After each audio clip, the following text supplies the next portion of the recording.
1998. That's when it started.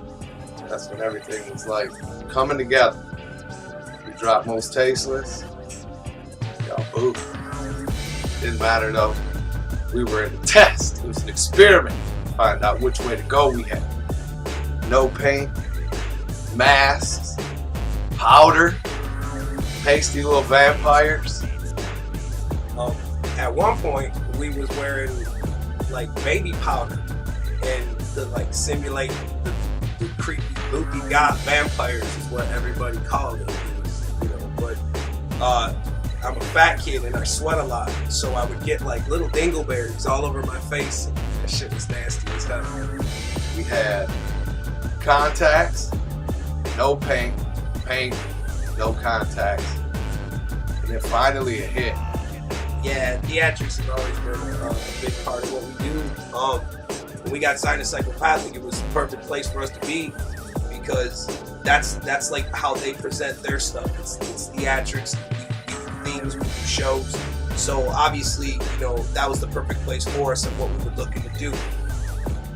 See, all this was just in a good attempt to be different, not just come out and be the with the top, just boring. It's like to add more to it than just music. Also something to look at. We're nationwide. We were starting to go on tour. We were getting ready to headline our own tour for the first time ever. We were going to be in a tour bus on the road, going and playing shows for people who wanted to hear us. That's some shit. All right, I'm letting you know that's some powerful shit. Psychopathic put it out. It's like, hell yeah, look at this shit. Bam. Next thing you know, like a couple weeks after that, Alex was like, we got to pull the record off. What? We just signed with Island. We're like, huh? When the Island distribution deal came and we had to come real quick with the Most Tasteless reissue, it had a whole bunch of new songs and we were like tightening up our game because now we were going to be exposed to a brighter audience. It's like, okay, how can we expand from just being rappers? That was like the thing. We wanted to branch out, that longevity. Big Money Hustlers came around. But when we were on the road during Most Tasteless touring times with ICP, Joe, Violent J, he had an idea for this movie called Big Money Hustlers. And it was fucking awesome. We would sit there every night after doing a show. Everybody would go, you know, clean up, we'd go eat dinner, and then we'd meet back in the tour bus and we'd sit there and write this, what became Big Money Hustlers. We had all the characters, what they do, all of it was fucking amazing. And not even a short time later, we're actually standing behind lights and we're filming this fucking idea we put on paper, which became Big Money Hustlers and spawned off the characters Big Baby Sweets, Lil Poop, Sugar Wolf. It's Sugar Bear, but I call the motherfucker Sugar Wolf. I fought to get him called Sugar Wolf, and he ended up being called Sugar Bear. Creative differences. Nonetheless, in Big Stank, we came out. Big Stank and Little Pooh was a big hit for us. People got to see the comedy aspect of what me and Paul do. It wasn't always so rah-rah, all up in your face. We were actually making you laugh. On one aspect, we scare you. On the other aspect, we make you laugh. That's kind of makes it twisted. Everything we did during the movie was all ad-lib. I mean, we had like on the paper, this is a scene, you know, these people here with Big Stank and Little Pooh, and we just pretty much ad-libbed everything. And that's, in my opinion, what made a lot of it fun. Now we in a movie. So from all the touring and all of this, now we got a nationally distributed record. It was that successful, like whoa. But not mainstream successful, not, you know, MTV and radio and all that. I'm talking like underground, like Ghetto Go, hundreds of thousands. Like wow, that's some shit that most people never even heard of. 3 out of 5 people probably that you would have asked back then, they didn't know who it was. But with all that, you could see that the seed was planted and that something was growing. Had to do another record.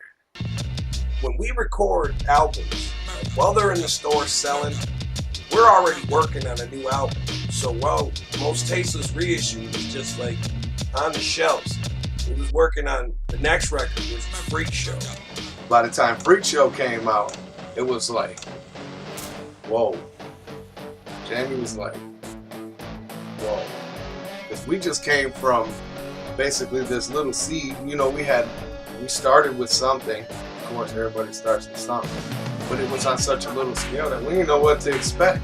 So now with being able to go out and tour, it's like, okay, we got to do it the right way. It's a freak show, first headline tour. We had this big ass statue demon. It was devastating. It was huge. It was about 40 G's. And when the freak show hit, we like had our shit together on lock. Things were coming together. People was coming to shows painted up like us. Madrox and Monoxide and the whole Twiztid family was growing at rapid speeds. And we had just begun to start what was going to be our career with doing this underground music.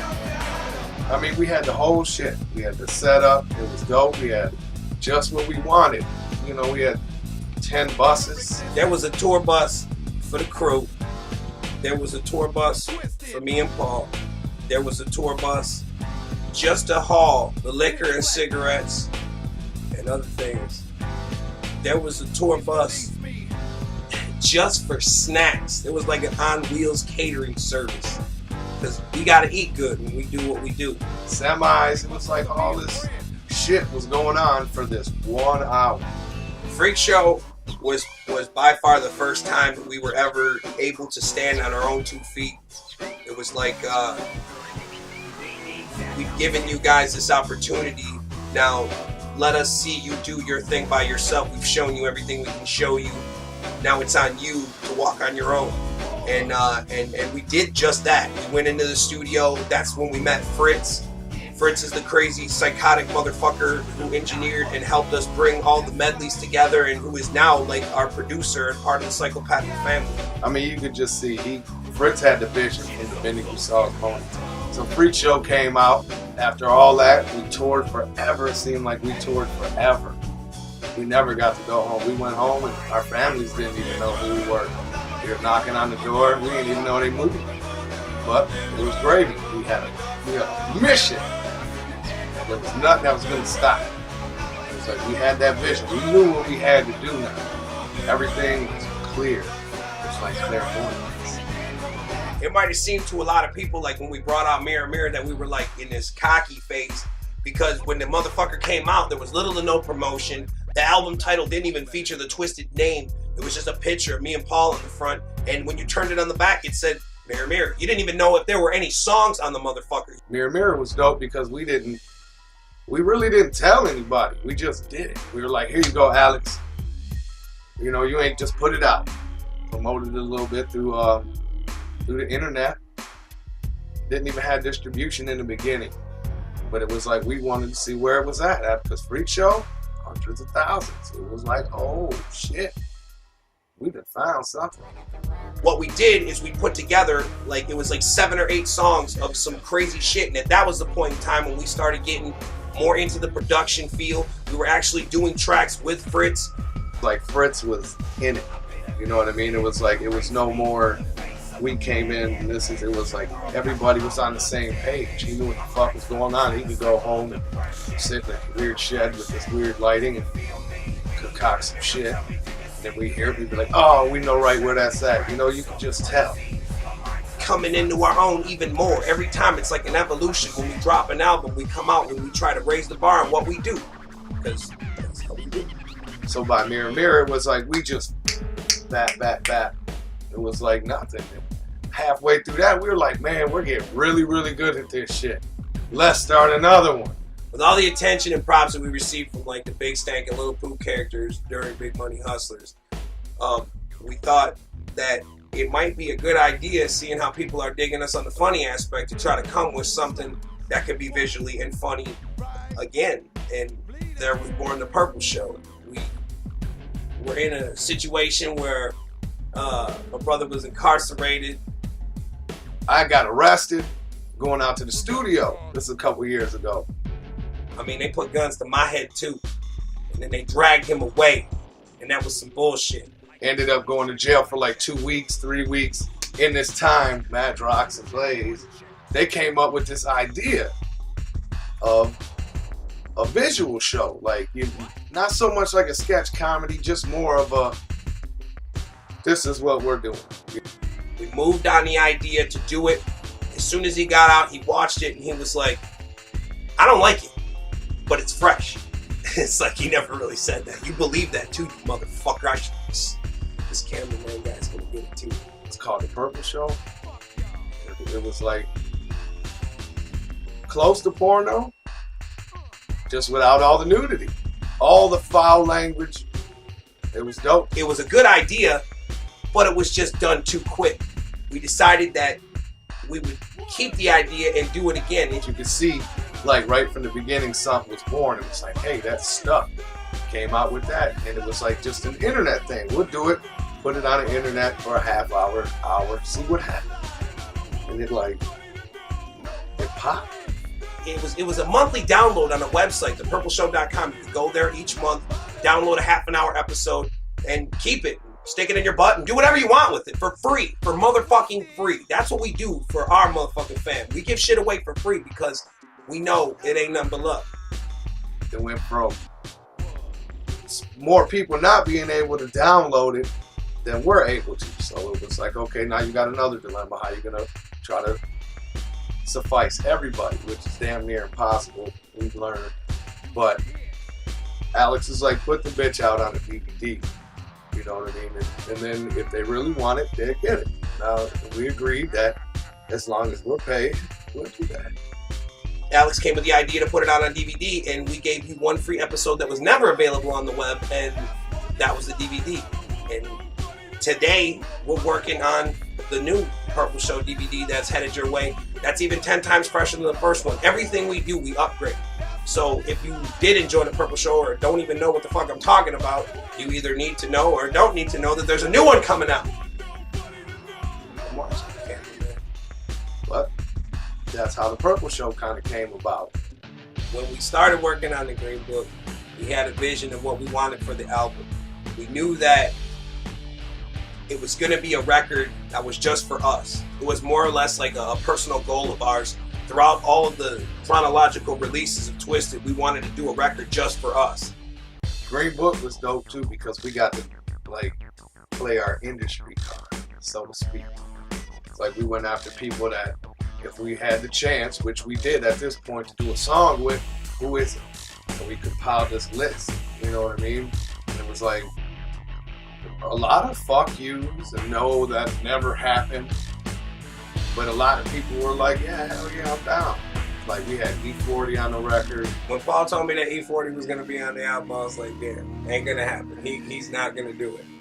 And it turns out that he was reading an issue of Murder Dog magazine where there was an interview with Paul, and Paul gave him props and was like, I check your shit out because this shit's fat. And lo and behold, you know, he read the same article and was like, you know, much respect for the props and whatever. And, you know, he said he checked with his spud and he gamed him up and told him that we were the shit. And next thing you know, he was on the album. And that was big for us because we don't usually get to rub elbows with people that, you know, are considered stars. We don't consider ourselves stars. We're underground motherfucking crazy lunatics. So to be able to do tracks with people that other people bump was big shit for us. We ain't never done that. We had one Bushwick on the record. Yeah, he was. Who else was on the record? We had Lazy Bone on the record. There was a bunch of people. Lil Jon was gonna be on the record. I'm gonna keep saying that. Get it crunk! He's gonna kick your ass. Just a whole bunch of people. It was dope. It was like, okay, that came out. We had the Devastating cover. We had all that shit. And it came out, and to tell you the truth, nobody really gave a shit about who was on the record. Nobody was like, yeah, I can't believe, you know, it was just kind of like, okay, if they could have fast forwarded through their parts to get to our parts, it wouldn't have mattered. That's probably what they would have did. So, we were like, that's it, no more of that. No more guests on the albums because it don't matter. They want to hear who they want to hear. And that became the Green Book. We talked about songs that were personal to us, It was all mostly geared and based upon us. It was a look through our eyes, like we've always seen through everyone else's eyes, as far as the Juggalos and the fam and everybody like that. But on the Green Book, it was more of an aspect where you got to see what was going on inside of our head, and turned out to be one of the classics in our catalog. So now, after all them hundreds and hundreds of thousands of records, we bring you to Mansmith and Me. It's our version of before and after, so to speak. It's all the shit that everybody's been raised on, all the urban legends, all the aliens, and just all the myths behind the government, and all types of little political innuendos and bullshit that everybody's been raised on, and now you're fucked up and you're mutated. Nobody's normal. Nobody's just regular. If we were regular, we wouldn't have the president that we have. Put it like that.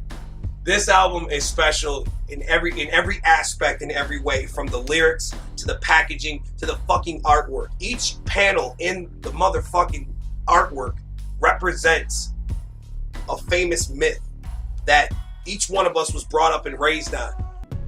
Everything from the songs to the artwork, for the album cover, everything tells a story. It tells this story of some sort. You got the aliens. You got the empowerment ruler. You got superstition.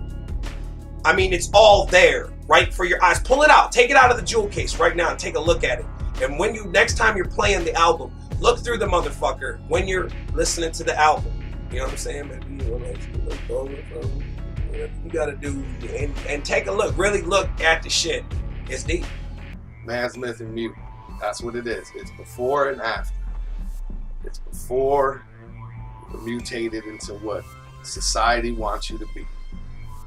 How this album differs from the other albums as far as production wise is it's more of a collaboration, like a melting pot. There's so many different producers on the album.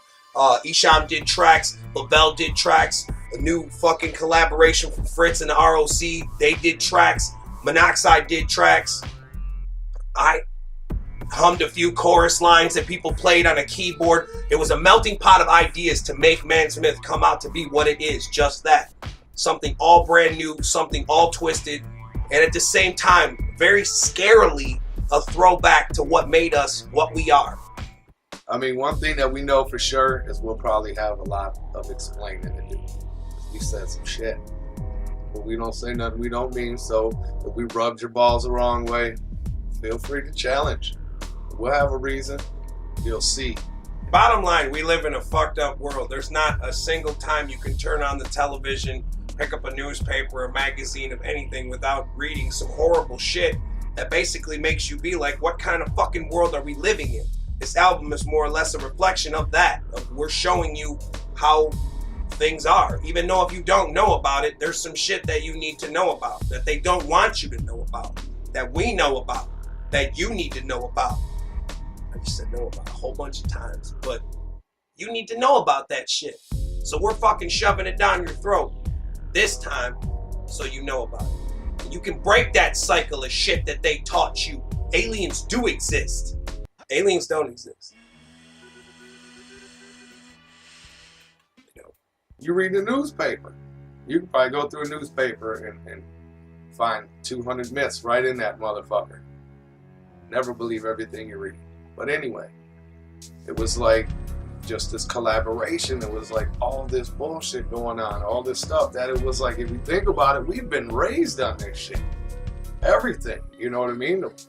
Everything. You have religion, and the priests, they're supposed to be like your best friends and all that stuff. And then we find out all the stuff about the Catholic Church. You know, it's just crazy. And I'm sure they ain't the only ones. And then you talk about presidents, hiding aliens. That shit's real. We seen it. You think I should say that? They'll probably, I don't know. Aliens don't exist. I'm telling you. Just listen to it. It's all relative. It's all relative! So basically that was it. And I hope you enjoyed the the Man's Myth DVD featurette, and we'll catch you around. Excited! Alright, thanks a lot, man. Hey man, you got a fucking problem? This whole fucking interview, every time.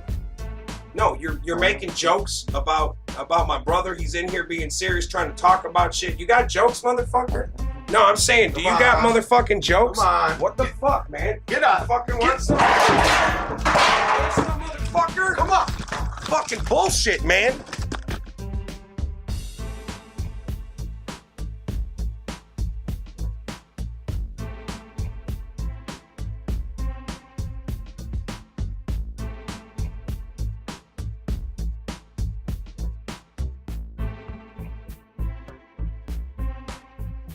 Hundreds of thousands of records. You could turn right now and ask probably the person sitting next to you, and they don't even know. They're like, why are you watching this? Who are these people?